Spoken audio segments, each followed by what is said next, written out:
Gjatë një takimi elektoral në qytetin e Malishit, kandidatët e Aleancës për Shqipërinë Madhështore kanë vënë në dukje disa nga plagët e shoqërisë shqiptare gjatë 12 viteve të qeverisë Rama, siç është popullimi i vendit e braktisja, ndërsa janë shprehur se me votën për Partinë Demokratike më 11 maj, vëmendja e qeverisë do të kthehet te qytetarët. Po ikin që gjithë sepse nuk shohin shpresë në këtë vend, nuk shohin shpresë për të nesërmen në këtë regjim. Maliqi është pasqyra e haresës dhe shpërfilljes nga kjo qeveri. Nëse ka ndonjë bashki që në mënyrë masive duhet votoj koalicionin për Shqipërinë Madhështore, duhet votoj Partinë Demokratike, duhet votoj Sali Berishën, është bashkia e Maliqit.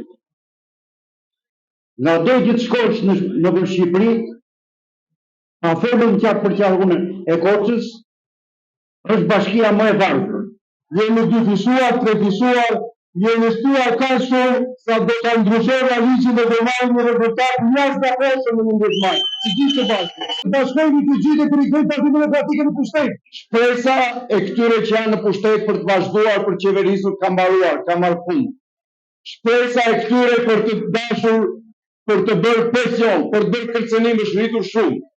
Por dëshira juaj përfitore, dëshira juaj për fitoren e Partisë Demokratike, dëshira juaj për ndryshimin e madh e rritur në maksimum.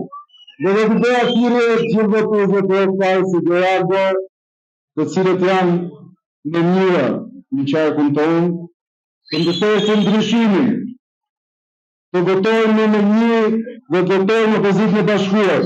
Sipas kandidatëve të Aleancës për Shqipërinë Madhështore, Maliqi ka mbetur një nga bashkitë më të varfra në Shqipëri, për shkak se janë lënë pa mbështetjen e qeverisë. Një gjë e tillë sipas tyre do të ndryshojë më 11 maj, kur Maliqi dhe e gjithë Shqipëria të votojnë numrin 1 për të sjellë koalicionin e djathtë në pushtet.